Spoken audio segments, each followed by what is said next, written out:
हे हमारे सर्वशक्तिमान पिता परमेश्वर और हे हमारे उद्धारकर्ता प्रभु यीशु मसीह और हे पवित्र आत्मा, आज की इस संध्याकालीन आराधना में हम आपका स्वागत करते हैं और आपकी उपस्थिति के लिए आपको धन्यवाद देते हैं। आज हम सब यहाँ पर एकत्रित हैं कि ऐश वेडनेसडे, जिसे भस्म बुधवार का दिन भी कहा जाता है, उसे हम सब मना सकें। लेंट पर्व का प्रारंभ आज के ही दिन से होता है। तो आइए पहले हम आज की आराधना में पवित्र आत्मा को बुला लें, उन्हें आमंत्रित करें कि वो हम में से हर एक के ऊपर आए और हम पर अपना कब्जा करें और हम अपने आप को अपनी संपूर्णता में पवित्र आत्मा के हाथों में सौंप दें।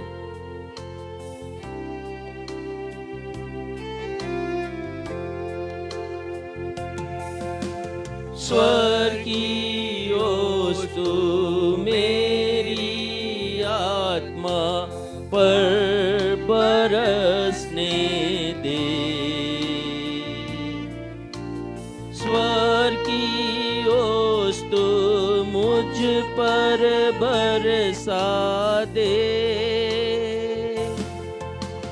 हे पवित्र आत्मा मुझ पर कब्जा कर,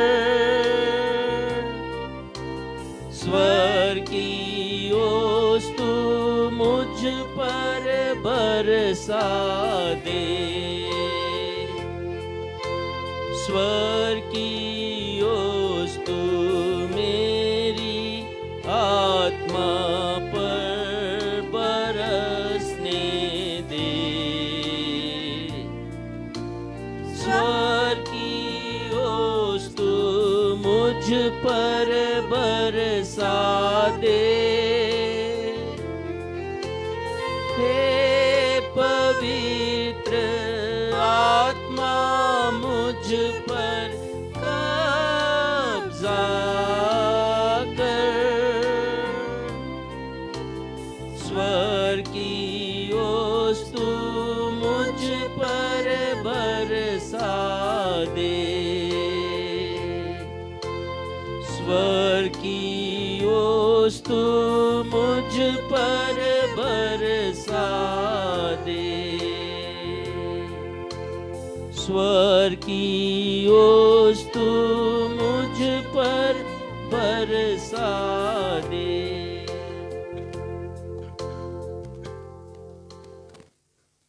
नवजीवन इवेंजलिकल चर्च की 127वीं ऑनलाइन ऐश वेडनेसडे या भस्म बुधवार की आराधना में मैं रेवरेंड राजेश मसीह आप सभी प्रभु भक्तों का स्वागत करता हूं एवं आप सभी को जय यीशु, यीशु सहाय, शालोम, जय मसीह की और प्रेज द लॉर्ड कहता हूं। Praise the Lord.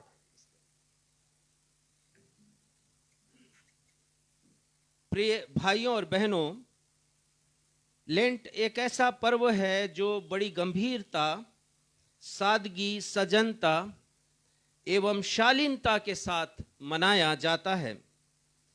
लेंट काल को उपवास काल या संयम काल के नाम से भी जाना जाता है।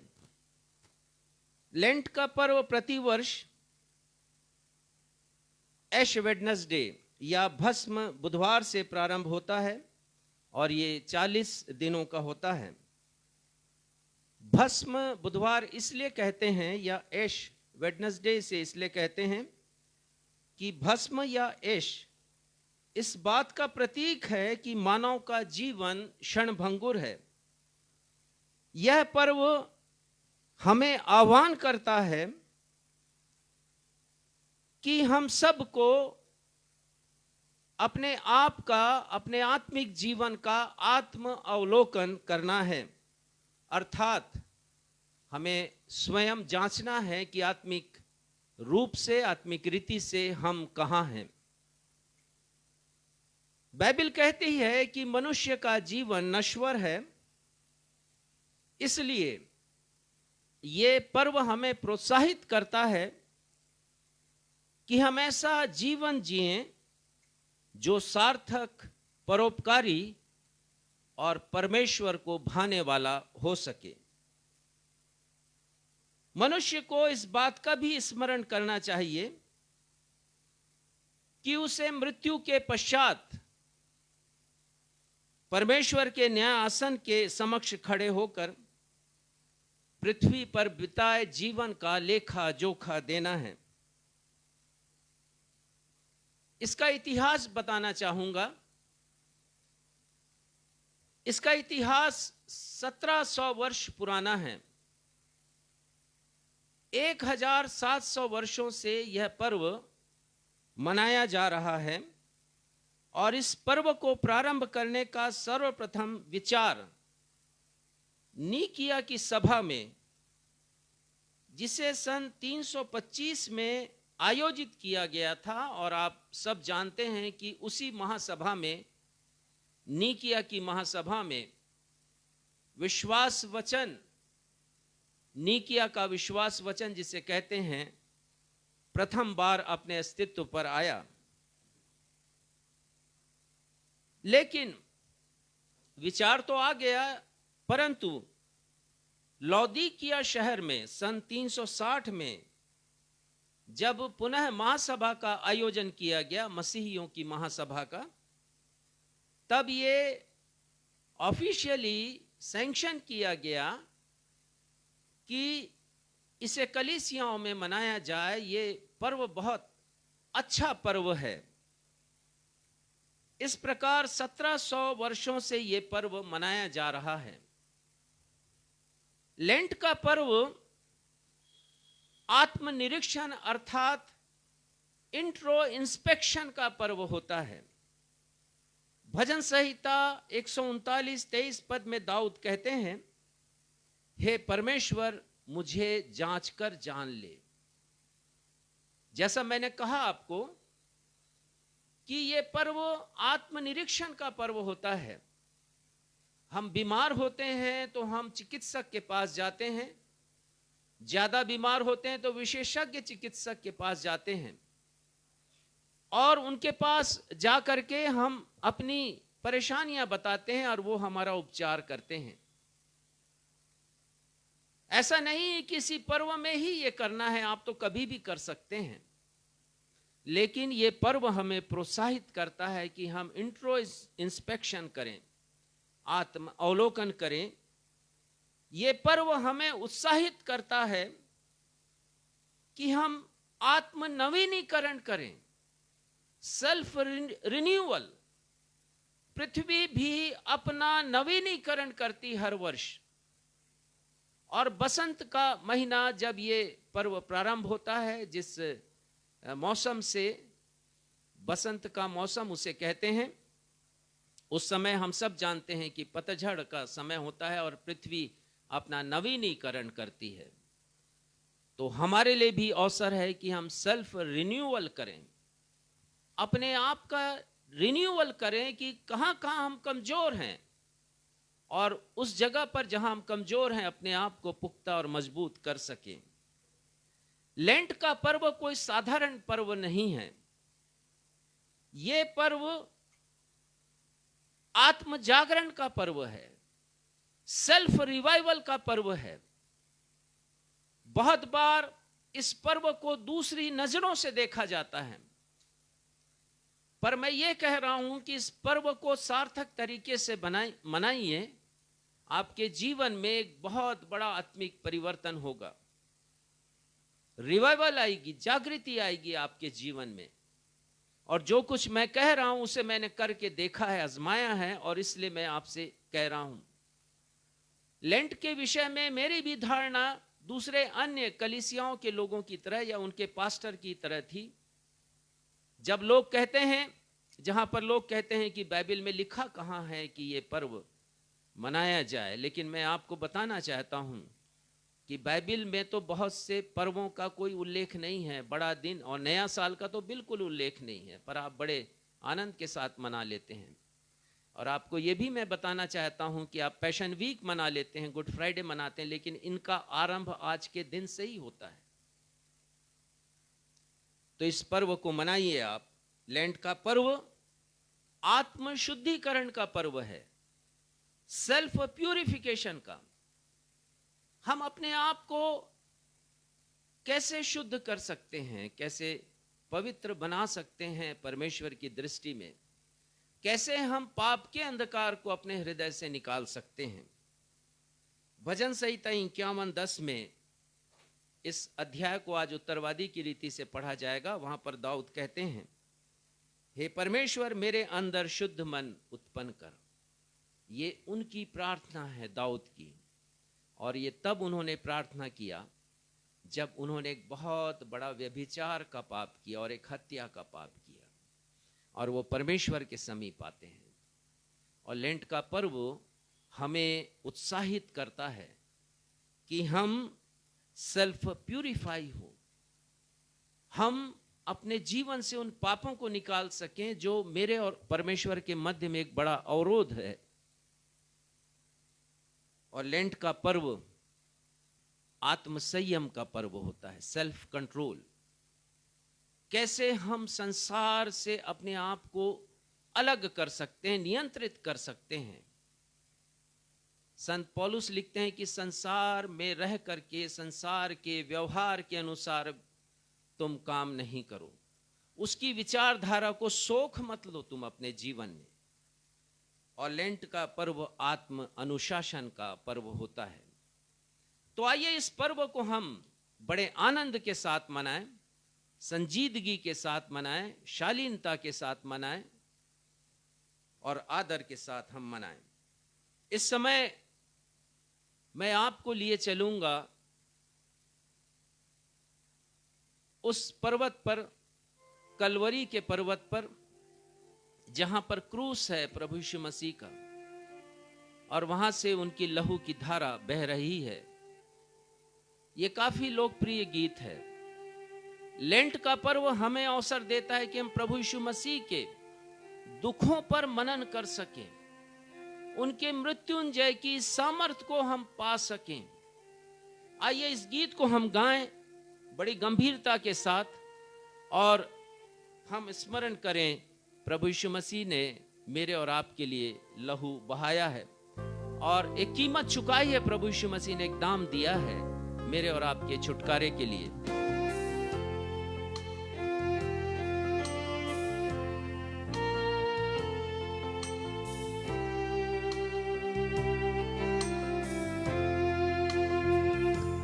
कलवरी के पास खड़ा हो, खून की धार अब देखता जा, मेरे पापों का यही दाम दिया है मसीह ने। हर एक आँखों से देखेगी देखेगी बादलों पर आते हुए, छेदा था जिन्होंने उसे, छाती पीट कर सिजदा करेंगे। हर एक आँखों से देखेगी देखेगी बादलों पर आते हुए, छेदा था जिन्होंने उसे, छाती पीट कर सिजदा करेंगे।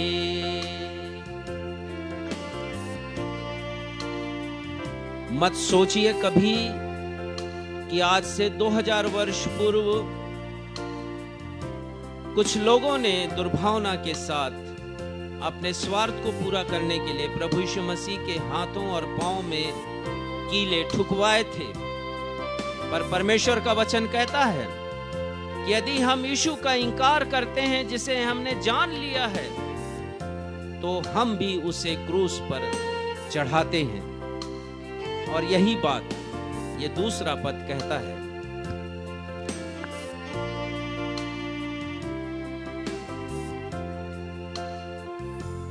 यहोवा सब तेरे लिए, तूने भी उसे छेदा है,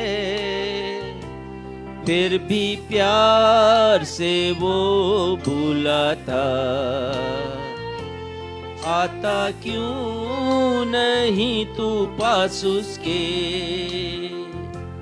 हर एक आँखों से देखेगी देखेगी, बादलों पर आते हुए, छेदा था जिन्होंने उसे, छाती पीट कर सिजदा करेंगे।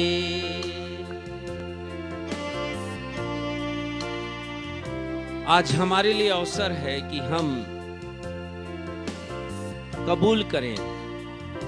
आज का विषय है मसीही जीवन में पवित्रता, और ये पवित्रता तब आएगी जब हम अपने पापों से पश्चाताप करेंगे और अपने आप को प्रभु यीशु मसीह के हाथों में दे देंगे, क्योंकि प्रभु यीशु मसीह का लहू, वचन कहता, हमें हमारे हर एक पापों से, अपराधों से शुद्ध करता है।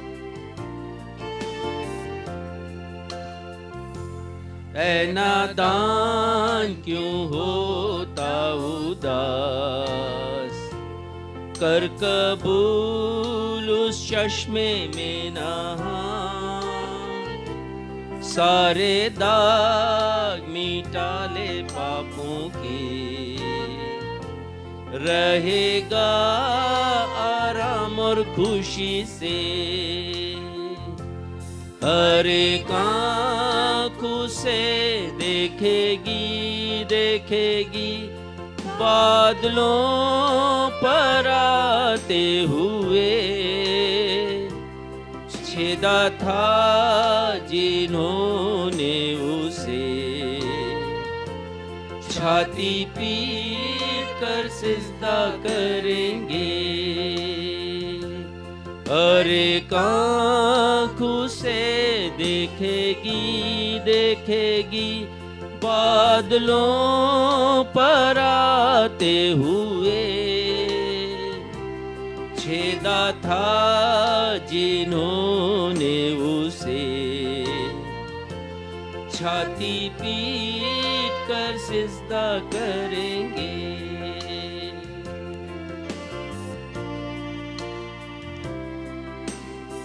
उत्तरवादी का पाठ पढ़ा जाएगा, और ये उत्तरवादी का पाठ हम सबको मिलता है भजन संहिता उसका अध्याय 51 पद संख्या 1 से लेकर 17 तक।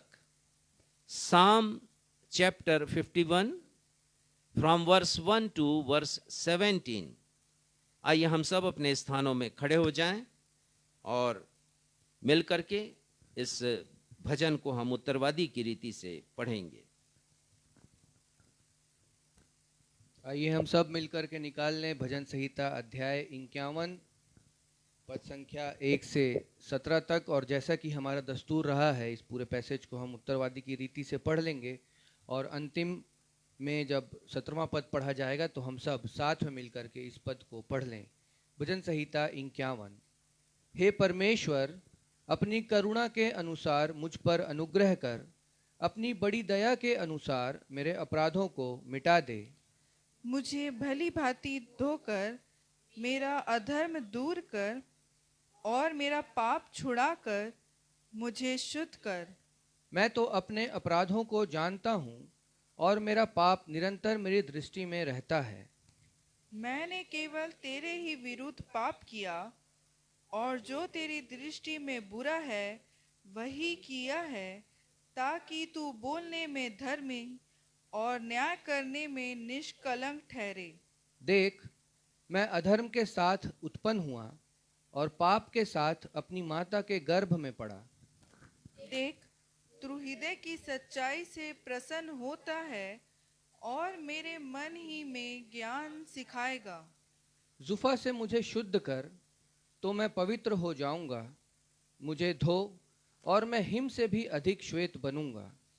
मुझे हर्ष और आनंद की बातें सुना, जिससे जो हड्डियां तूने तोड़ डाली है वे मगन हो जाए। अपना मुख मेरे पापों की ओर से फेर ले और मेरे सारे अधर्म के कामों को मिटा डाल। हे परमेश्वर, मेरे अंदर शुद्ध मन उत्पन्न कर और मेरे भीतर स्थिर आत्मा नए सिरे से उत्पन्न कर। मुझे अपने सामने से निकाल न दे और अपने पवित्र आत्मा को मुझसे अलग न कर। अपने किए हुए उद्धार का हर्ष मुझे फिर से दे और उदार आत्मा देकर मुझे संभाल। तब मैं अपराधियों को तेरा मार्ग सिखाऊंगा और पापी तेरी ओर फिरेंगे। हे परमेश्वर, हे मेरे उद्धारकर्ता परमेश्वर, मुझे हत्या के अपराध से छुड़ा ले, तब मैं तेरे धर्म का जय जयकार करने पाऊंगा। हे प्रभु, मेरा मुंह खोल दे, तब मैं तेरा गुणानुवाद कर सकूंगा। क्योंकि तू मेल बलि से प्रसन्न नहीं होता, नहीं तो मैं देता, होम बलि से भी तू प्रसन्न नहीं होता। हम सब साथ में मिलकर पढ़ लें। टूटा मन परमेश्वर के योग्य बलिदान है। हे परमेश्वर, तू टूटे और पिसे हुए मन को तुच्छ नहीं जानता। यह सत्य और जीवित परमेश्वर का, प्रभु यीशु मसीह का, जिन्होंने कलवरी के क्रूस पर अपना सर्वस्व निछावर कर दिया ताकि हम पाप की दासत्व से छुटकारा पा सकें। ऐसे महान प्रभु यीशु मसीह का, जिन्होंने क्रूस पर अपना बलिदान दिया, ये उनका सत्य और जीवित वचन है। परमेश्वर पिता अपने इस वचन के पढ़े जाने, सुने जाने और समझे जाने पे हम में से हर एक को अपनी बहुतायत की आशीषों से परिपूर्ण करें। हम सब कहें आमीन।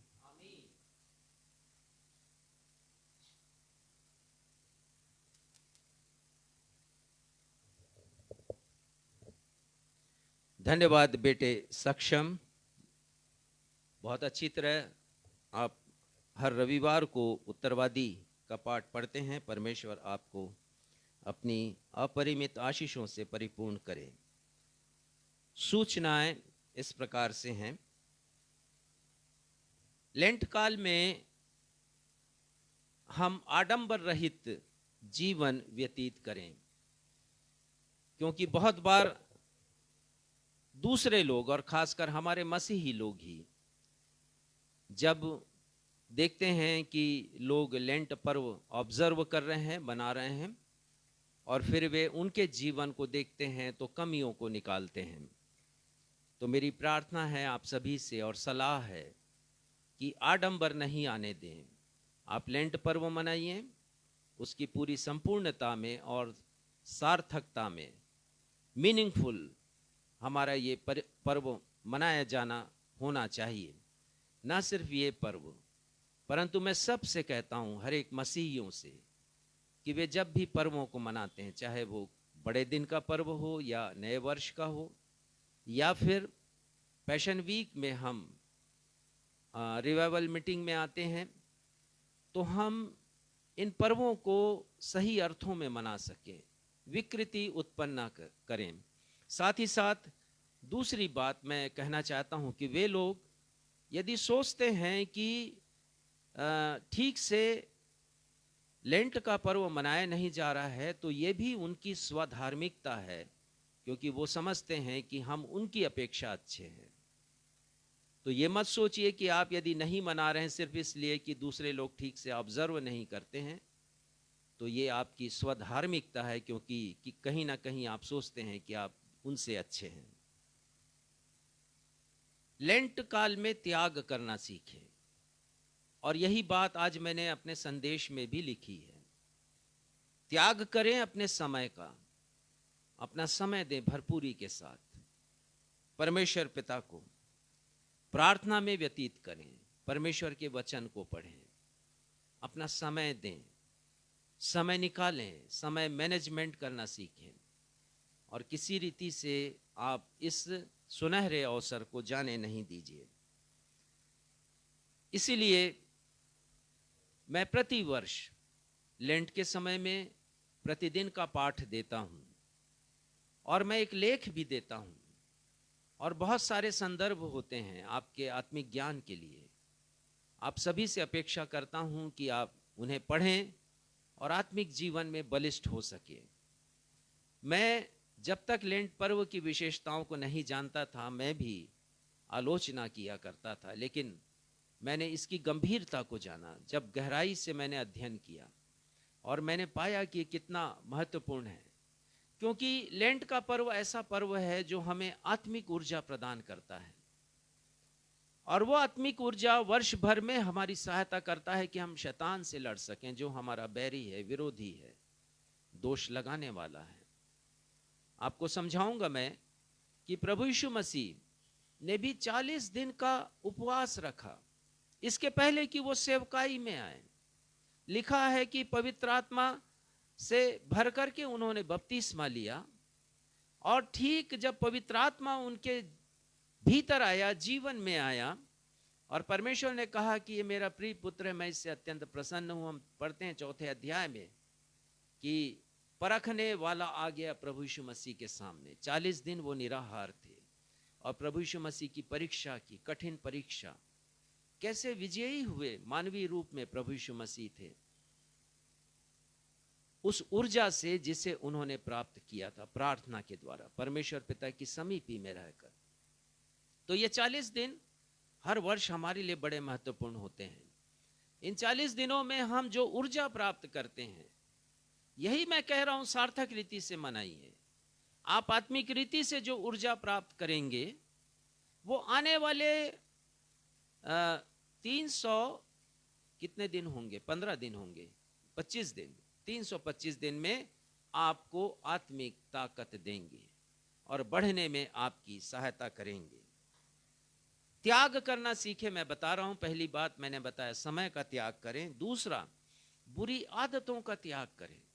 आज का विषय है मसीही जीवन में पवित्रता। मसीही जीवन में पवित्रता कैसे आएगी? यदि हम बुरे व्यसनों के साथ भी अपने जीवन को बिताएं, आज के पाठ में मैंने इसका उल्लेख किया है। यदि हम बुरी आदतों के साथ जीवन बिताएं एक और दूसरी ओर हम कलीसिया भी जाएं, प्रार्थना भी करें, बाइबल भी हम पढ़ते रहें और अपना हम टाइथ भी दें, भेंट भी दें परमेश्वर के भवन में जाकर, ये दोनों बातें सामंजस्य दोनों बातों का नहीं है परमेश्वर के पवित्र वचन के अनुसार।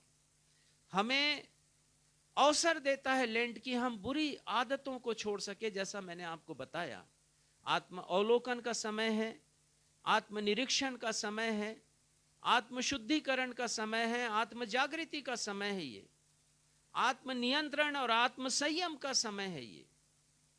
तो आप इसकी उपादेयता को, इसके वैल्यूज को आप समझें, लेंट पर्व के वैल्यूज को, और त्याग करना सीखें अपने धन का। और बहुत से लोग कहते हैं कि उपवास हम रखते हैं।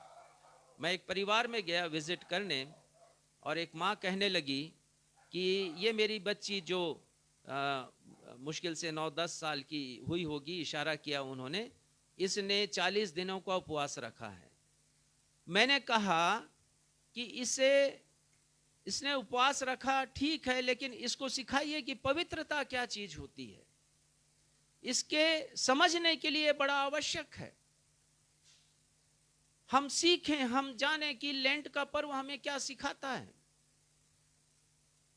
तो आप यदि उपवास रखते हैं, भोजन त्यागते हैं, यह प्रशंसा की बात उतनी नहीं है जितनी ये है कि जो त्याग आपने किया है, भोजन छोड़ा है, उसका एक मूल्य है और उस मूल्य का उपयोग यशाया 58 के अनुसार गरीबों को भोजन खिलाने में करें और ये काम नवजीवन करता है। मैं आपको बताना चाहता हूं कि मेरे और मेरी पत्नी के शारीरिक स्थिति के अनुसार इस उम्र में हम उपवास नहीं रख सकते हैं, दवाइयाँ खानी पड़ती हैं। लेकिन हमारा पूरा परिवार एक संकल्प करता है कि हम नॉनवेज नहीं खाएंगे पूरे इन 47 दिनों में। 40 ये दिन और 7 दिन जो दुख भोग सप्ताह के पैशन वीक के होते हैं, तो 47 डेज हम नहीं उपयोग में लाते हैं। कभी 50 दिन भी हो जाते हैं और हम जो नॉन वेज जो काफ़ी महंगा होता है हम उसे उपयोग में नहीं लाते हैं। और इसके एवज में जो पैसा हम बचाते हैं उसे हम सहायता के रूप में देते हैं ताकि गरीबों को भोजन मिल सके। जय मसीह की। आप भी इस प्रकार का त्याग कर सकते हैं अनेक प्रकार से। परमेश्वर कहते हैं कि वो उपवास जिससे मैं ये प्रसन्न होता हूं, क्या ये नहीं कि अपनी रोटी भूखों को दे देना, निर्वस्त्रों को वस्त्र पहना देना। और आप ऐसा कीजिए और उस आनंद को पाइए जो लेंट पर्व आपको देना चाहता है। और साथ ही साथ अपने वरदानों का आप त्याग का उपयोग करें लेंट के पर्व में। वरदान परमेश्वर ने आपको दिए हैं, यदि लिखने का है, यदि गाने का है, नए गीत बनाइए, नई कविताएं लिखिए, नया साहित्य लिखिए। वरदान अनेक प्रकार से परमेश्वर देते हैं और उसका उपयोग कीजिए। मैं इन दिनों 1000 से भी अधिक, मैं समझता हूं कि और भी हजारों में होगा, भेजता हूं अपने पाठकों को प्रतिदिन के पाठ और लेख। और मैं समझाता हूं कि जो बाइबल के पाठ हैं उसका अर्थ क्या है और लेंट क्या बतलाना चाहता है। तो इस वर्ष मैं पवित्रता के ऊपर ही लेख लिख रहा हूं और आज मैंने लिखा है उसके विषय में कुछ, और कल मैं लिखूंगा कि कौन सी बातें हैं जो हमारी पवित्रता में बाधक होती हैं। यदि आपको वो लेख मिल रहा है तो इसे सुअवसर समझिए और अवश्य उसको पढ़िएगा। बाइबल को खोलिए और देखिए संदर्भ कहाँ कहाँ क्या क्या कहते हैं। भूलवश आज का जो पाठ है वो आमोस की किताब 5वां अध्याय 6 से 15 है, लेकिन भूलवश आमोस की जगह होशे छप गया है। तो आप जो बाद में मैंने संदर्भ दिया उसमें आमोस का जिक्र किया, तो ऐसी छोटी मोटी गलतियां होती हैं, तो आप उसे नज़रअंदाज कीजिए और समझ जाइए कि वो कहाँ का अंश हो सकता है। तो बाइबल के हम 4 पाठ देते हैं, भजन संहिता से एक, पुराने नियम से एक, नए नियम से एक और एक सुसमाचार से। पढ़िए, यही एक समय है जब आप पढ़ सकते हैं। और ये पाठ हर दिन आपको मिलेंगे। यदि आप सुबह नहीं पढ़ पाते हैं तो कभी भी पढ़िए, रात्रि के समय पढ़िए। और यदि आप नहीं पढ़ पाए आज तो फिर कल पढ़ लीजिए, बाद में पढ़िए, लेकिन अवश्य पढ़िए उसको।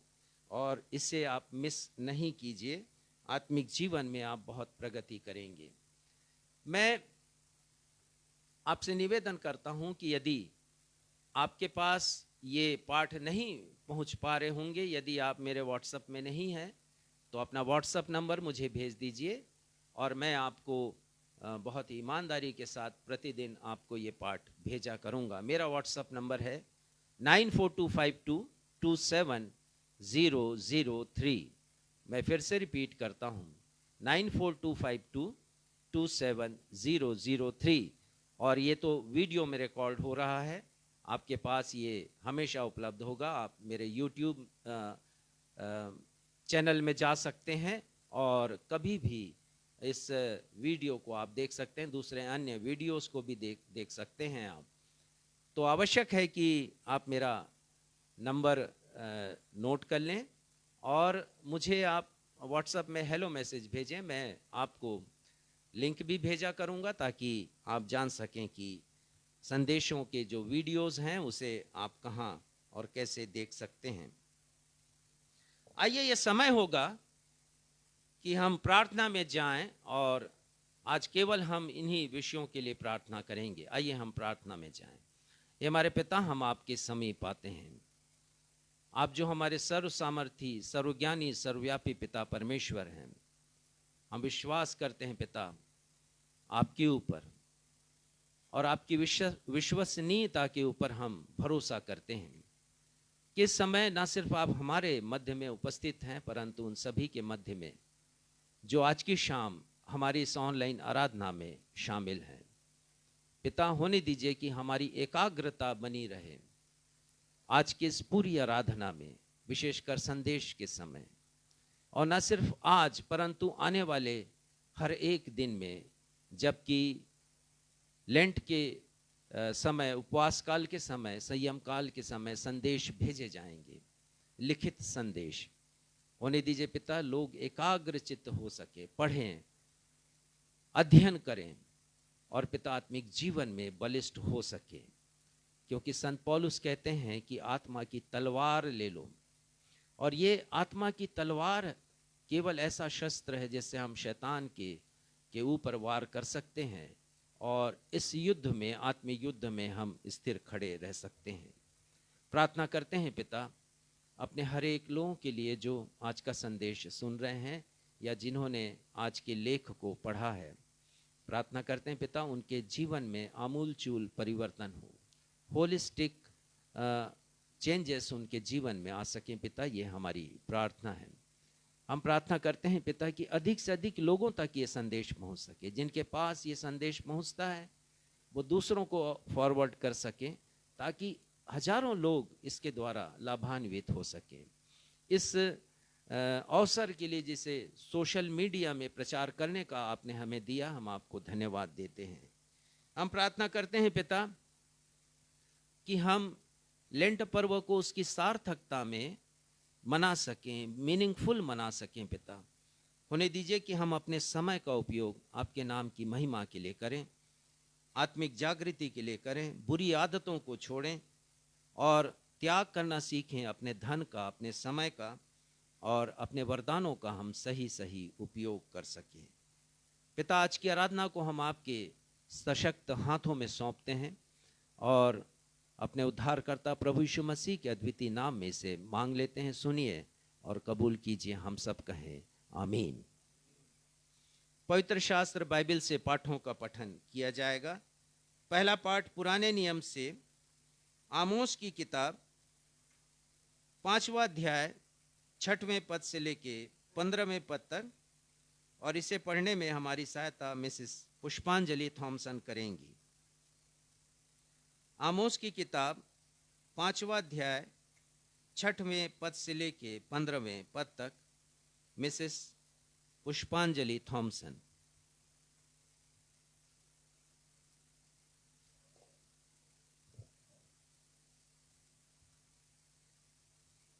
मैं आपके समक्ष पढ़ लूंगी। आमोस उसका 5वां अध्याय पद 6 से 15 तक, जहाँ यूं लिखा है, यहोवा की खोज करो तब जीवित रहोगे, नहीं तो वह यूसुफ के घराने पर आग के समान भड़केगा और वह उसे भस्म करेगी और बेतेल में कोई उसका बुझाने वाला ना होगा। हे न्याय के बिगाड़ने वालों और धर्म को मिट्टी में मिलाने वालों, जो कचपचिया और मृगशिरा का बनाने वाला है, जो घोर अंधकार को भोर का प्रकाश बनाता है, जो दिन को अंधकार करके रात बना देता है और समुद्र का जल स्थल के ऊपर बढ़ा देता है, उसका नाम यहोवा है। वह तुरंत ही बलवंत का विनाश कर देता और गढ़ का भी सत्यानाश करता है। जो सभा में उल्हाना देता है उससे वे बैर रखते हैं और खरी बात बोलने वाले से घृणा करते हैं। तुम जो कंगालों को लताड़ा करते और भेंट कहकर उनसे अन्न हर लेते हो, इसलिए जो घर तुमने गढ़े हुए पत्थरों के बनाए हैं उनमें रहने ना पाओगे, और जो मन भावने दाख की बारियां तुमने लगाई हैं उनका दाख मधु ना पीने पाओगे। क्योंकि मैं जानता हूँ कि तुम्हारे पाप भारी हैं। तुम धर्मी को सताते और घूस लेते और फाटक में दरिद्रों का न्याय बिगाड़ते हो। इस कारण जो बुद्धिमान हो वह ऐसे समय चुप रहे, क्योंकि समय बुरा है। हे लोगों, बुराई को नहीं भलाई को ढूंढो, ताकि तुम जीवित रहो और तुम्हारा यह कहना सच ठहरे कि सेनाओं का परमेश्वर यहोवा तुम्हारे संग है। बुराई से बैर और भलाई से प्रीति रखो और फाटक में न्याय को स्थिर करो। क्या जाने सेनाओं का परमेश्वर यहोवा यूसुफ के बचे हुओं पर अनुग्रह करे। यह परमेश्वर का जीवित सच्चा प्रभावशाली वचन है। इसके लिए हम परमेश्वर को धन्यवाद देते हैं। हम सब कहें आमीन।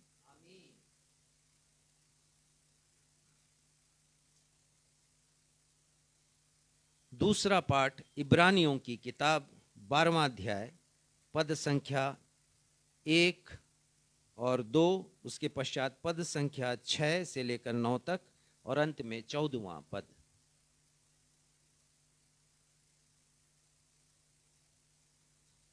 आप सबों को जय मसीह की।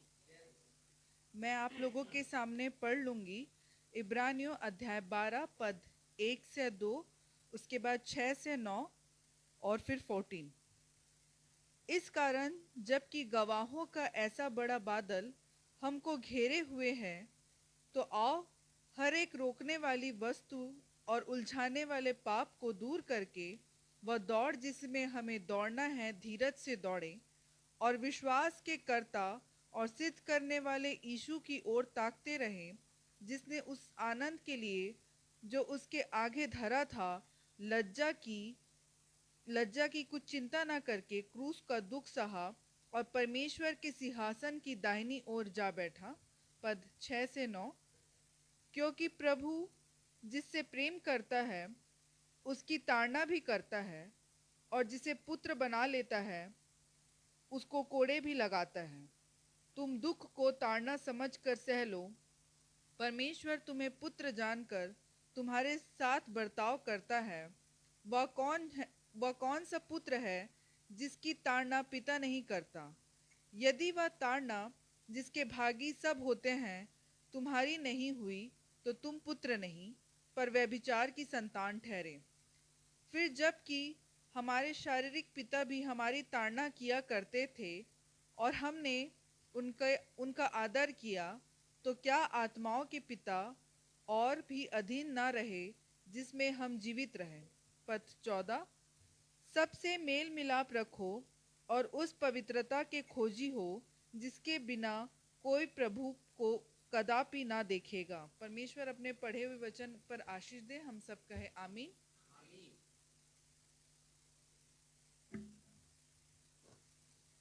सुसमाचार पाठ के लिए हम अपने स्थानों पर खड़े हो जाएंगे। निकाल लेंगे लूका रचित सुसमाचार 18वां अध्याय पद संख्या 9 से पद संख्या 14 तक।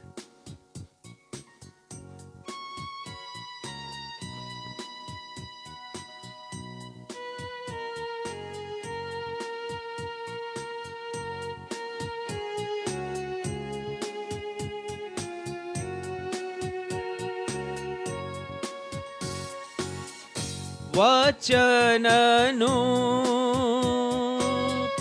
वचनद्भुत मंगल सुसमाचार। वचननु वचनद्भुत मंगल सुसमाचार।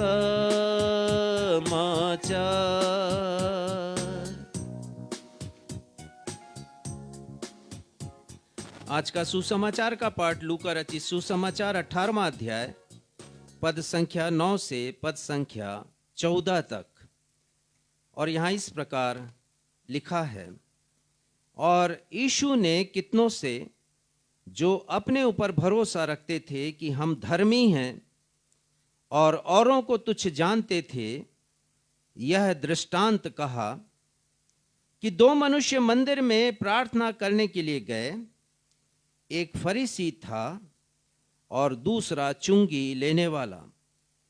फरीसी खड़ा होकर अपने मन में यूं प्रार्थना करने लगा कि हे परमेश्वर, मैं तेरा धन्यवाद करता हूं कि मैं और मनुष्यों के समान अंधेर करने वाला, मैं अन्यायी और मैं व्यभिचारी नहीं और ना इस चुंगी लेने वाले के समान हूं। मैं सप्ताह में 2 बार उपवास करता हूं। मैं अपनी सब कमाई का 10वां अंश भी देता हूं। परंतु चुंगी लेने वाले ने दूर खड़े होकर स्वर्ग की ओर आंखें उठाना भी न चाहा वरन अपनी छाती पीट पीट कर कहा, हे परमेश्वर मुझ पर दया कर। मैं तुमसे कहता हूं कि वह फरीसी नहीं परंतु यही मनुष्य धर्मी ठहराया जाकर अपने घर गया, क्योंकि जो कोई अपने आप को बड़ा बनाएगा वह छोटा किया जाएगा, और जो अपने आप को छोटा बनाएगा वह बड़ा किया जाएगा। ये परमेश्वर पिता का पवित्र वचन है। ये प्रभु यीशु ख्रिस्ट का सुसमाचार है। हे प्रभु यीशु ख्रिस्ट, आपके नाम की महिमा हो, हम सब कहें आमीन। आमीन।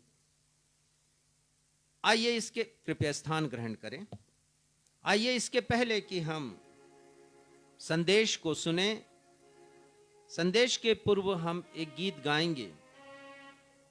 उस मीठी वाणी को मैं सुनता हूं तेरी, बुलाती पास उस चश्मे के जो बहता क्रूस से ही।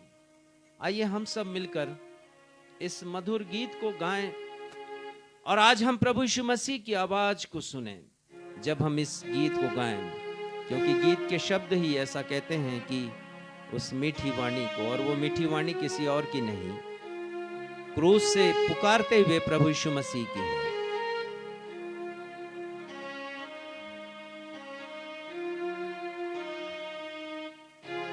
इसके केवल पहले पद को हम गाएंगे। उस मीठी वाणी को मैं सुनता हूँ तेरी, बुलाती पास सोते के जो बहता क्रूस से ही। आता तेरे पास आता हूँ मसीह, धोकर शुद्ध कर सोते से जो बहता क्रूस से ही। आता शुद्ध निर्बल देख मेरी दशा को, मलिनता से कर शुद्ध और साफ, कि एक भी दाग न हो। आता तेरे पास आता हूँ मसीह, धोकर शुद्ध कर लहू से जो बहता क्रूस से ही।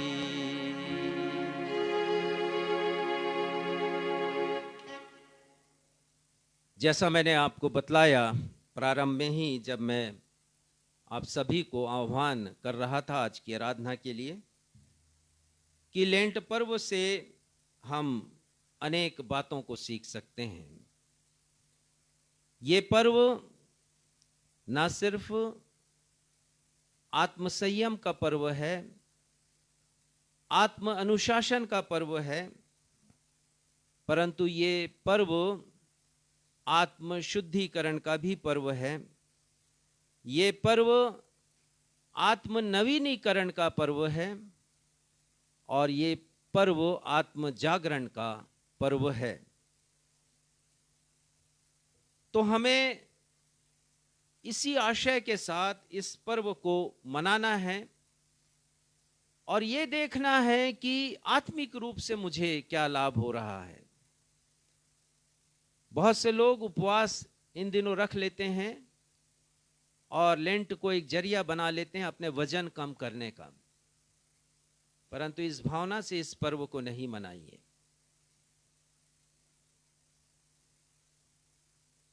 आज के लिए जो निर्धारित पाठ हैं उनसे हम काफी शिक्षा प्राप्त कर सकते हैं, सबक सीख सकते हैं।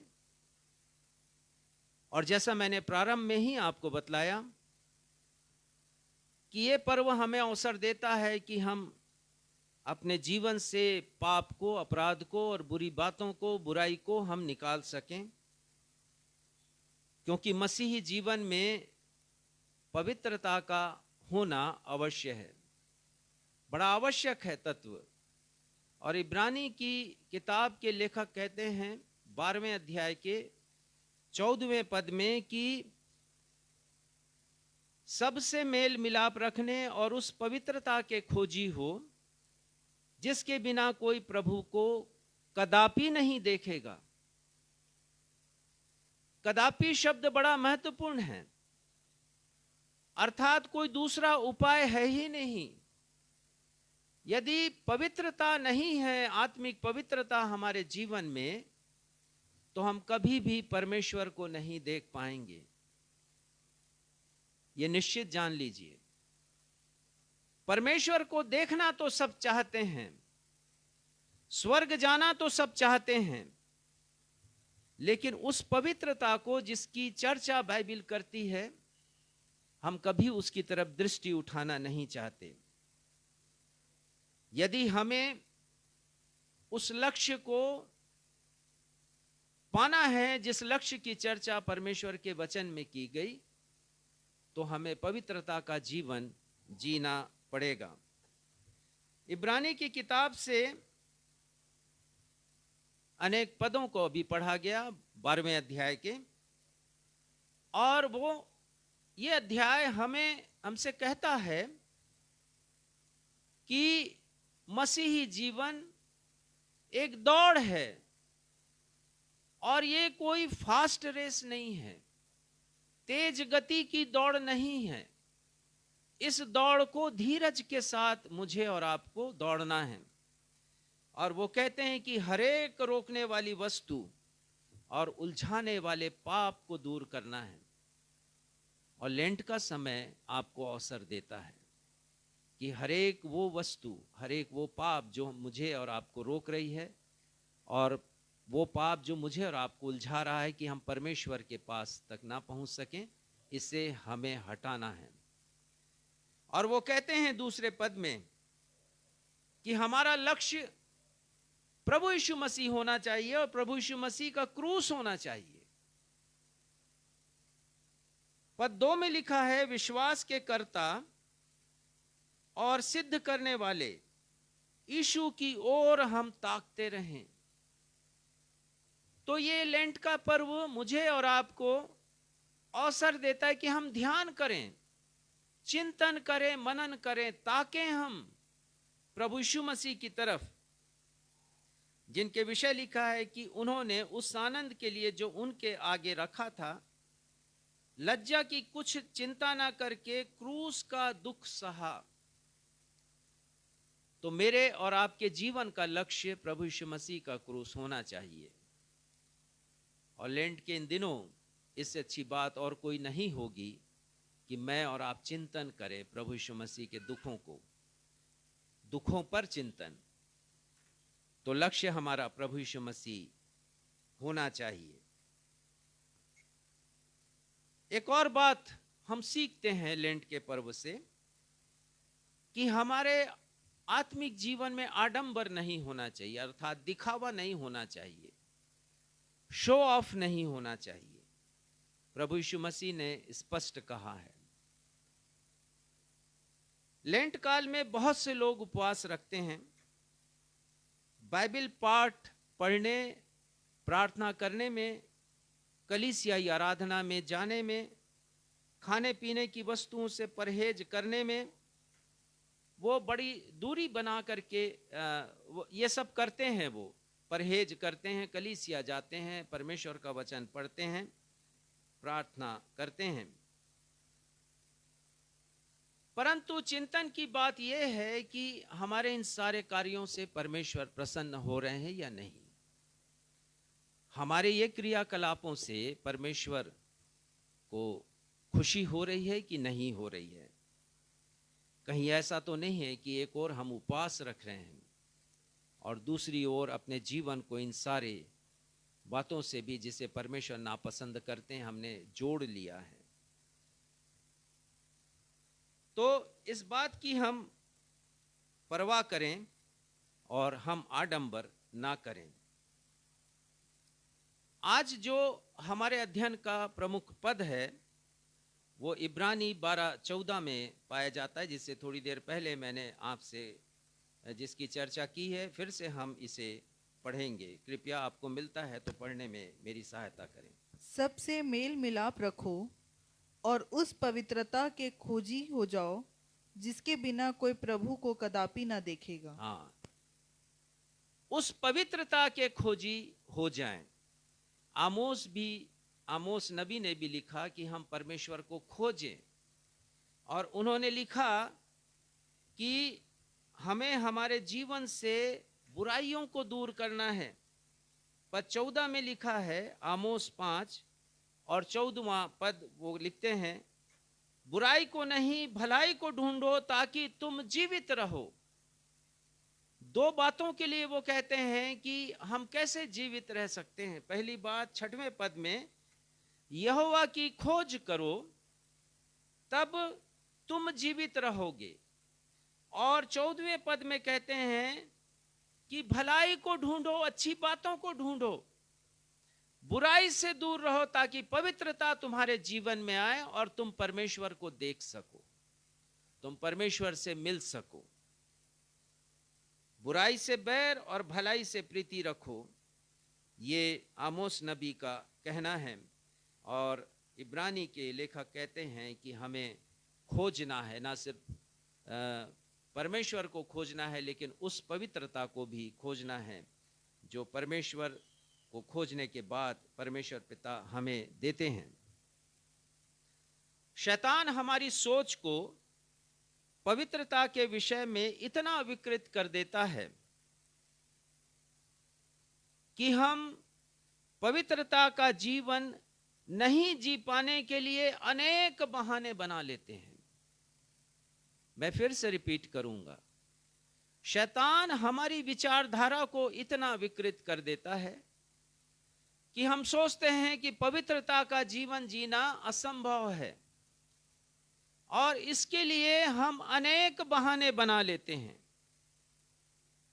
क्योंकि शैतान नहीं चाहता कि मैं और आप परमेश्वर के पास जाएं। वो तो चाहता है कि वो जहां जाएगा अर्थात नरक में, वहां मैं और आप जाएं, और इसीलिए उसने दिग्भ्रमित करके रखा है लोगों को कि वो परमेश्वर की करीबी में कभी ना जाएं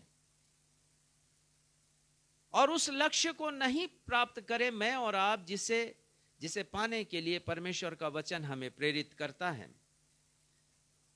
शैतान हमारे मसीही जीवन में अनेक प्रकार के बहाने उत्पन्न करता है और कहता है कि तुम कभी पवित्रता का जीवन जी नहीं सकते, धार्मिकता का जीवन तुम जी नहीं सकते। मैं आज की शाम केवल 4 बहानों की चर्चा करूंगा जो आम तौर से मसीही लोग बनाया करते हैं, और हो सकता है कि आपने भी शायद इसी प्रकार की विचारधारा बनाई हो, आपने भी ऐसे ही बहाने बनाए हों। पहली बात, पवित्रता असंभव है, और बहुत से लोग सोचते हैं कि हम कभी पवित्र नहीं बन सकते। To be holy is impossible. परमेश्वर चाहते हैं कि मैं और आप पवित्र बने। वो चाहते हैं कि हम पवित्रता का जीवन जिएं, और इसीलिए प्रभु यीशु मसीह मेरे और आपके लिए इस धरती पर आए हैं, क्योंकि परमेश्वर चाहते हैं कि पवित्रता का जीवन हमारा हो। और वो इसलिए क्योंकि परमेश्वर स्वयं पवित्र हैं। देखिए परमेश्वर के वचन में क्या लिखा है, लेवी व्यवस्था 19:2। और इसी बात को संत पतरस भी रिपीट करते हैं अपनी पत्री में, जिसे अभी हम नहीं पढ़ेंगे, केवल लेवी व्यवस्था हम पढ़ेंगे। 19 अध्याय का 2 पद। इज़राइलियों की सारी मंडली से कह कि तुम पवित्र बने रहो, क्योंकि मैं तुम्हारा परमेश्वर यहोवा पवित्र हूँ। ये परमेश्वर ने मूसा के द्वारा इस्राएलियों को कहलाया, और आज अपने पवित्र वचन के द्वारा हमसे वो कहते हैं कि तुम अपने जीवन में पवित्र बनो, क्योंकि मैं तुम्हारा पिता पवित्र हूं। तो यदि परमेश्वर पिता पवित्र हैं और मुझे परमेश्वर पिता के पास जाना है, तो बिना पवित्र हुए मैं कभी परमेश्वर के पास पहुंच नहीं पाऊंगा। परमेश्वर के साथ सहभागिता रखने के लिए पवित्रता आवश्यक है, इस बात को हम जानते हैं। ऐसे जानते हैं, यशाया ने एक दर्शन देखा जिसका वर्णन वो 6वें अध्याय में करते हैं अपनी किताब के। यशाया की किताब 6वां अध्याय 5वां पद पढ़िएगा। यशाया 6वां और उसका 5वां पद। और यशाया यहाँ पर कहते हैं, तब मैंने कहा, हाय हाय, मैं नष्ट हुआ, क्योंकि मैं अशुद्ध होंठ वाला मनुष्य हूँ और अशुद्ध होंठ वाले मनुष्य के बीच में रहता हूँ, क्योंकि मैंने सेनाओं के यहोवा महाराज धीराज को अपनी आंखों से देखा है। हाँ, और उसने दर्शन में एक अभूतपूर्व दृश्य देखा, और उस दृश्य का वर्णन 3 पद में है। और वो देखता है कि बहुत से उच्च कोटि के स्वर्गदूत हैं वहां पर, जिनका विवरण पहले 2 पद में है। और 3 पद में वो लिखते हैं कि ये उच्च कोटि के स्वर्गदूत एक दूसरे से पुकार पुकार कर कह रहे थे, सेनाओं का यहोवा पवित्र पवित्र पवित्र है। और जब उसने उस दर्शन को देखा तो उसे अपनी अपवित्रता नजर आई, और फिर परमेश्वर पिता ने अपने तरीके से उसकी अपवित्रता को दूर किया, ताकि वो परमेश्वर की वाणी को सुन सके और अपनी बात परमेश्वर से कह सके। आमतौर से पवित्रता 2 प्रकार की होती है। पहली पवित्रता है एक्सटर्नल पवित्रता, अर्थात बाह्य पवित्रता, जिसकी ओर हम बहुत ज्यादा ध्यान देते हैं। हम सोचते हैं कि नहाने से या सफेद कपड़े पहनने से पवित्रता आती है, और कुछ खास त्योहारों पर हम सफेद वस्त्र भी पहन लेते हैं, और ये अच्छी बात है, नहाना अच्छी बात है, स्वच्छ सफेद वस्त्र पहनना भी बहुत अच्छी बात है, क्योंकि कहा जाता है कि cleanliness is next to godliness. लेकिन इससे ही ज्यादा महत्व देना ये उचित नहीं है परमेश्वर के वचन के अनुसार। आज हमने सुसमाचार से पाठ पढ़ा, लूका रचित सुसमाचार, उसका 18वां अध्याय, और जो मैंने कहा है उसे आप बहुत अच्छी तरह समझ सकेंगे अभी। पर मैं एक दूसरे प्रकार की पवित्रता के विषय में आपसे चर्चा करूंगा, जिस पर बाइबिल जोर देती है, परमेश्वर का वचन जिस पर काफी जोर देता है। और वचन कहता है कि एक आंतरिक पवित्रता होनी चाहिए मनुष्य के जीवन में। बाह्य पवित्रता तो जो कुछ हम करते हैं परमेश्वर को आदर देने के लिए बड़ा आवश्यक है, परंतु उससे भी अधिक हमें ध्यान देना है आंतरिक पवित्रता के लिए, इंटरनल होलीनेस। हमारी आंतरिक पवित्रता ही परमेश्वर के साथ हमारे संबंध, हमारे रिश्तों को मधुर बनाती है, क्योंकि परमेश्वर पवित्र हैं, और इसलिए आंतरिक पवित्रता का होना आवश्यक है। आंतरिक पवित्रता हमारे हृदय का मामला है। आंतरिक पवित्रता हमारे मन की बात है। मैं समझाना चाहूंगा लूका रचित सुसमाचार से, और हम यहां पर पढ़ते हैं 2 व्यक्तियों के विषय में, और प्रभु यीशु मसीह उसका दृष्टांत देते हैं। और यदि आप 9वां पद पढ़ेंगे तो प्रभु यीशु मसीह क्या कहते हैं, आप सुनिएगा। उसने उनसे जो अपने ऊपर भरोसा रखते थे कि हम धर्मी हैं और दूसरों को तुच्छ जानते थे, यह दृष्टांत कहा। हाँ, ये बड़े समझने वाली बात है। प्रभु यीशु मसीह दृष्टांत कह रहे हैं, और इस दृष्टांत के द्वारा वो उन लोगों को एक शिक्षा दे रहे हैं जो अपने आप को धर्मी समझते और दूसरों को तुच्छ समझते हैं। मैं आपको बतलाना चाहता हूं कि यदि आपने 40 दिनों का उपवास रखा है तो मत सोचिएगा कि आप दूसरों की अपेक्षा धर्मी हैं। और दूसरे लोग जिन्होंने उपवास नहीं रखा, लेकिन किसी ने जिसने उपवास रखा है उसको तुच्छ दृष्टि से आप ना देखें और ये ना सोचें कि आप उनसे बेहतर हैं। प्रभु यीशु मसीह का दृष्टांत हमारी आंखों को खोलने के लिए पर्याप्त है। और वो कहते हैं कि एक फरीसी है 11 पद में, और वो मंदिर में वेदी के पास आया हुआ है, वेदी के बड़ा करीब, और मन में प्रार्थना कर रहा है और वो कह रहा है, हे परमेश्वर, मैं तेरा धन्यवाद करता हूं। और मैंने यहां पर लिखा है कहीं पर अपने नोट्स में कि उसने 45 शब्दों की प्रार्थना में करीब 9 बार, मैं 7 बार उसने मैं शब्द का प्रयोग किया। 45 शब्दों की प्रार्थना है और आप पढ़िएगा इससे, उसकी प्रार्थना 11 पद से लेकर 12 पद तक है। और वो अपनी उन बातों का वर्णन कर रहा है जिसे बाह्य रूप से उसने प्रकट किया है।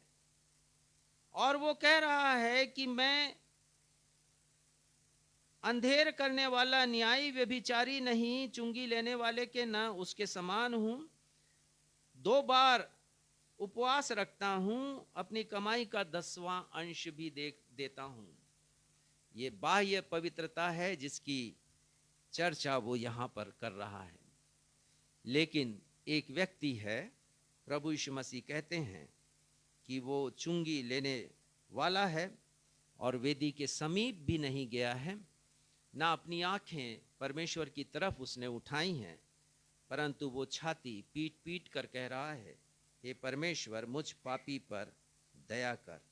और उसकी इस प्रार्थना में उसका प्रायश्चित भी है और हमारे मसीही जीवन के लिए बड़ा आवश्यक है। यदि हम अंदरूनी रीति से, आत्मिक रीति से पवित्र बनना चाहते हैं तो मुझे और आपको पापों की क्षमा की आवश्यकता है, और ये पापों की क्षमा के साथ प्रायश्चित होना आवश्यक है। अर्थात जो बुरे काम हम कर रहे थे तो फिर रिपीट ना करें कि फिर से उन बुरे कार्यों को हम करते जाएं।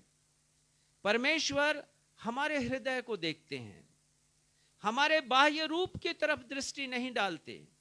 जब शामुएल से परमेश्वर ने कहा कि ईशै के घर में जा और उसके पुत्रों में से मैं बताऊंगा किसका अभिषेक करना इस्राएल का राजा होने के लिए, तो वो आया परमेश्वर की आज्ञा मानकर, और फिर उसने कहा अपने पुत्रों को मेरे सामने हाजिर करो, परमेश्वर ने मुझे विशेष कार्य के लिए यहां पर तुम्हारे घर में भेजा है। और उसका बड़ा बेटा आया जो काफी बलिष्ठ था और वो ऊंचा पूरा था और हृष्ट पुष्ट था वो, और वो सोचने लगा कि यही वो व्यक्ति हो सकता है जो इस्राएल का राजा बने। तो परमेश्वर उससे क्या कहते हैं, पढ़िएगा, 1 शामुएल 16 अध्याय 7वां पद। और परमेश्वर कहते हैं कि परमेश्वर का देखना मनुष्य का सा देखना नहीं है। बहुत अच्छा ये संदर्भ है, आप पढ़िएगा इसे।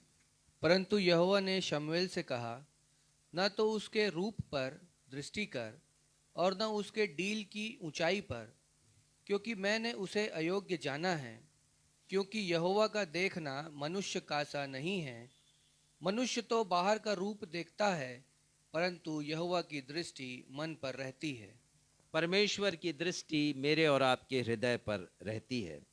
तो उसके बाह्य रूप के ऊपर, पवित्रता के बाह्य रूप पर ज़्यादा दृष्टि ना करें, पर ये देखें कि हमारा मन परमेश्वर के समक्ष कैसा। एक और पद पढ़िएगा, नीति वचन 21 और 2, और ये हमारी आंखों को खोलने के लिए पर्याप्त है। नीति वचन 21 और 2। मनुष्य का सारा चाल चलन अपनी दृष्टि में तो ठीक होता है। हाँ, मनुष्य का सारा चाल चलन, हम सोचते हैं कि हम धर्मी हैं, हम अच्छे हैं, हम दूसरों से बेहतर हैं, अपनी दृष्टि में हम बहुत सही होते हैं, और परंतु यहोवा मन को जांचता है। परंतु परमेश्वर हमारे हृदय को देखते हैं, हमारे मन को वो जांचते हैं। मत्ती 5:8 में प्रभु यीशु मसीह ने हमें शिक्षा दी, और उन्होंने कहा धन्य है वे जिनके मन शुद्ध हैं, जिनके मन पवित्र हैं, क्योंकि वो परमेश्वर को देखेंगे। और यहाँ दृष्टांत में प्रभु यीशु मसीह कहते हैं कि यही मनुष्य धर्मी ठहराया गया जिसने सच्चे हृदय से अपने पापों को माना है, अपने हृदय को खोल के रख दिया परमेश्वर के सामने। और प्रभु यीशु मसीह कहते हैं जो कोई अपने आप को बड़ा बनाएगा वो छोटा किया जाएगा, 14वें पद में, लूका 18:14 पद। लेकिन जो अपने आप को छोटा बनाएगा परमेश्वर की दृष्टि में बड़ा किया जाएगा।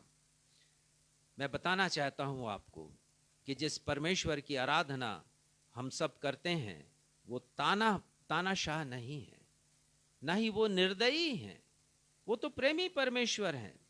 वो हमें कोई भी ऐसी आज्ञा नहीं देंगे जिसका पालन करना असंभव हो। 1 यूहन्ना 5:3 में लिखा है कि परमेश्वर के वचन की कोई आज्ञाएं कठिन नहीं है, मैं और आप उनका पालन कर सकते हैं। तो हम बहाने नहीं बनाएं कि पवित्रता असंभव है। दूसरी बात जो मैं आपसे आज की संध्या करना चाहता हूं वो है पवित्रता हमारी पहुंच से बहुत दूर है। बहुत से लोग सोचते हैं कि पवित्रता हमारी पहुंच से बहुत दूर है और हम पवित्र नहीं बन सकते। पवित्र बनना ऐच्छिक नहीं है, ऑप्शनल नहीं है। और मैं समझाऊंगा कि बहुत बार ऐसा होता है कि हम कलीसिया जाते हैं और वहाँ धर्म का लबादा हम पहन लेते हैं, अपने आप को हम पवित्र समझते हैं, सोचते हैं कि हमने धर्म का काम किया।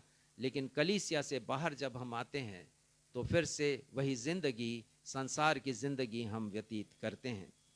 परमेश्वर का वचन कहता है कि पवित्रता कंपलसरी है, ऑप्शनल नहीं है ये कि हम ये भी जिंदगी बिताएं जो संसार की जिंदगी है और पवित्रता की जिंदगी भी हम बिताएं जो परमेश्वर की आवश्यकता है। पर परमेश्वर का वचन कहता है कि ये कंपलसरी है। हमने पढ़ लिया, इब्रानी 12:14 में लिखा कि कोई भी पवित्रता के बिना परमेश्वर को कदापि नहीं देखेगा। कदापि का अर्थ ही है कि ये कंपलसरी है, आवश्यक है यदि हम परमेश्वर के पास पहुंचना चाहते हैं। 2 कुरिन्थी 7वें अध्याय के पहले पद में संत पतरस कहते हैं कि तुम मेरी सी चाल चलो जैसा मैं मसीह की चाल चलता हूं।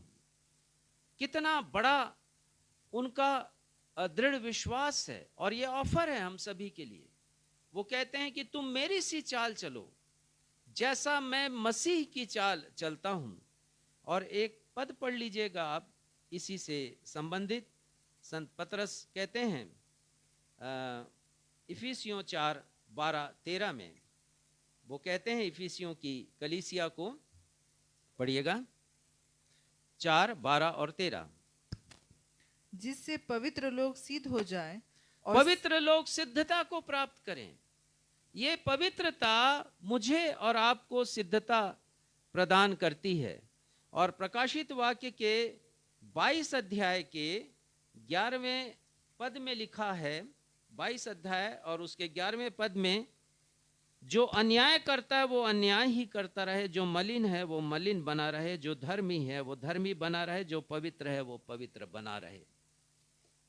और वो जिक्र कर रहे हैं कि प्रभु यीशु मसीह इस पृथ्वी पर पुनः आने वाले हैं। हम क्या बने रहना चाहते हैं? क्या हम प्रभु यीशु मसीह का स्वागत मलिनता के साथ करेंगे? क्या प्रभु यीशु मसीह का स्वागत हम अपने अवगुणों के साथ करेंगे या पवित्रता के साथ करेंगे?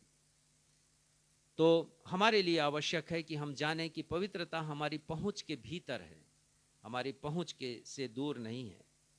तीसरी बात, लोग बहाना बनाते हैं कि पवित्रता नीरस है। पवित्रता नीरस नहीं है, पवित्रता तो आनंद की बात है। क्योंकि प्रभु यीशु मसीह ने कहा है, फिर से मैं कहूंगा मत्ती 5:8 में, धन्य है वे जो जिनके मन शुद्ध हैं। तो जिनके मन शुद्ध हैं वो धन्य हैं।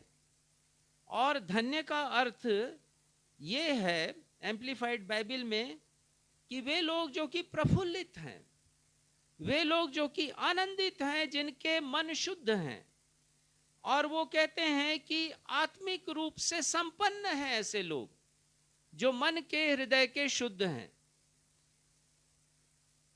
तो हमें बहाना बनाने की आवश्यकता नहीं है कि पवित्रता नीरस है। प्रभु यीशु मसीह ने स्वयं कहा कि ये मेरे और आपके लिए आनंद की बात है। और चौथी बात कि हम बहाने बनाते हैं पवित्रता के संबंध में और कहते हैं कि पवित्रता और नौकरी संभव नहीं है। हमारी नौकरी ही ऐसी है, हमारा काम ही ऐसा है कि हम अपने काम के साथ पवित्रता का जीवन नहीं जी सकते हैं। परंतु हमारे पास बहुत से उदाहरण हैं बाइबल में कि जब वो काम कर रहे थे, अपने जीवन की आजीविका जब वो कमा रहे थे, अपने रोजगार में थे, तब उन्होंने पवित्रता का जीवन जिया। नूह के विषय में लिखा है कि नूह अपने समय के लोगों में खरा था। परमेश्वर कह रहे कि पृथ्वी पर बुराई बढ़ गई, दुष्टता बढ़ गई।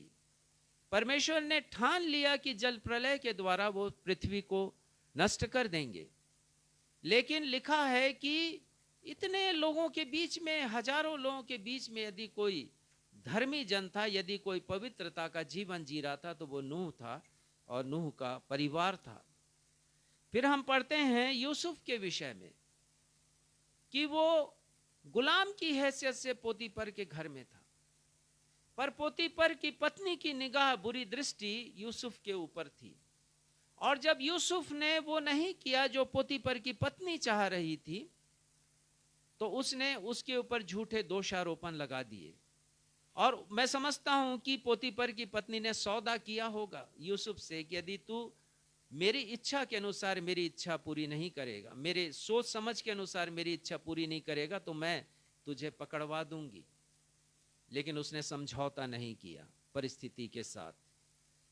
ये उसकी पवित्रता थी। बहुत से उदाहरण हैं। यरीहो का भेद लेने के लिए मूसा ने 12 लोगों को भेजा था, हर एक गोत्र में से एक एक व्यक्ति को, और 12 लोग यरीहो गए थे। और परमेश्वर का वचन कहता है कि वो एक वेश्या के घर में रुके, परंतु उन्होंने अपने आप को अपवित्र नहीं किया। ऐसे स्थान पर रुक करके भी अपवित्र उन लोगों ने अपने आप को नहीं किया, पवित्रता का जीवन उन्होंने जिया। दानियल के विषय में हम पढ़ते हैं कि वो धर्मी। हम अय्यूब के विषय में कहते हैं परमेश्वर ने अय्यूब से कहा कि क्या तूने मेरे दास अय्यूब को देखा, उसके समान, उसके तुल्य पृथ्वी पर खरा, सीधा, परमेश्वर का भय मानने वाला और बुराई से दूर रहने वाला और कोई नहीं है। तो हम ना कहें कि हम जो काम कर रहे हैं वहां पर पवित्रता का जीवन हम नहीं जी सकते। परमेश्वर का ये वचन हमें प्रेरणा देता है कि हम बहाने नहीं बनाएं, लेकिन पवित्रता का जीवन जिएं, ताकि हम परमेश्वर पिता के पास पहुंच सकें और उनका दर्शन हम सब कर सकें, जैसा यशायाह ने दर्शन किया। परमेश्वर पिता को आज के वचन के लिए हम धन्यवाद देते हैं और हम प्रार्थना में जाएंगे और सक्षम क्षितिज प्रार्थना में हमारी अगुवाई करेंगे।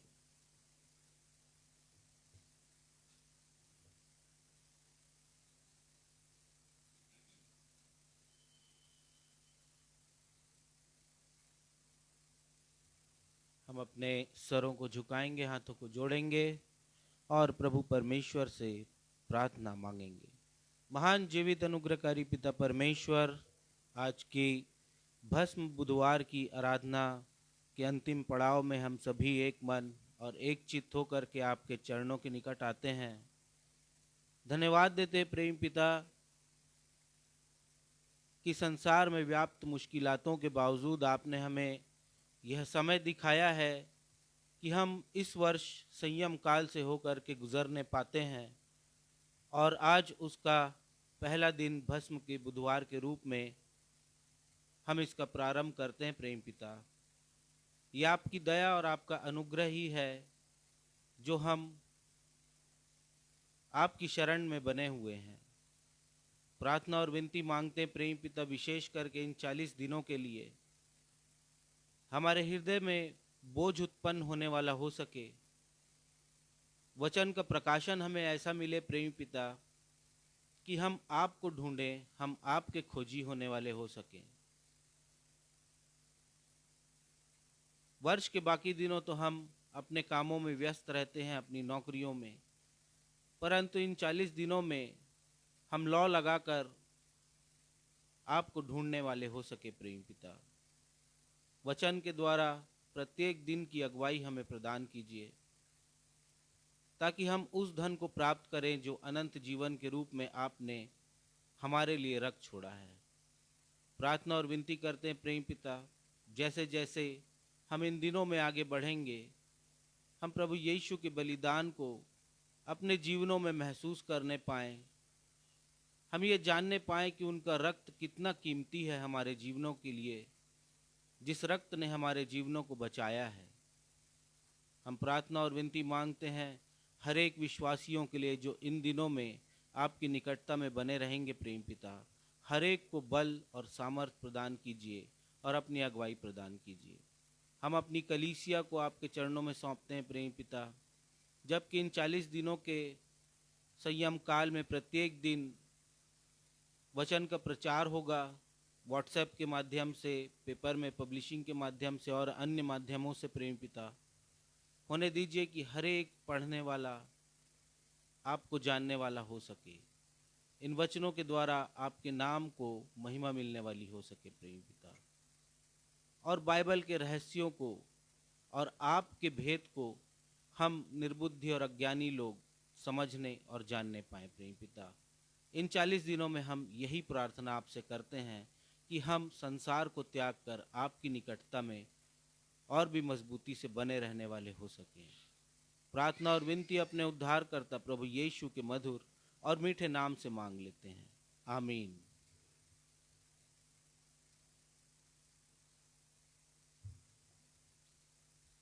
फिर से मैं आपको बतला दूं कि आज तो पहला पाठ आ गया और बाइबल अध्ययन भी है उसके साथ।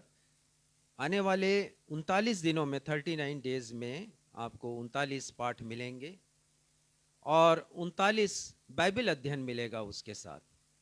जो हमारा प्रमुख विषय है मसीही जीवन में पवित्रता, इसी पर हम मनन करेंगे और हम मनन करेंगे उन बातों पर जो व्यवधान उत्पन्न करते हैं हमारी पवित्रता में।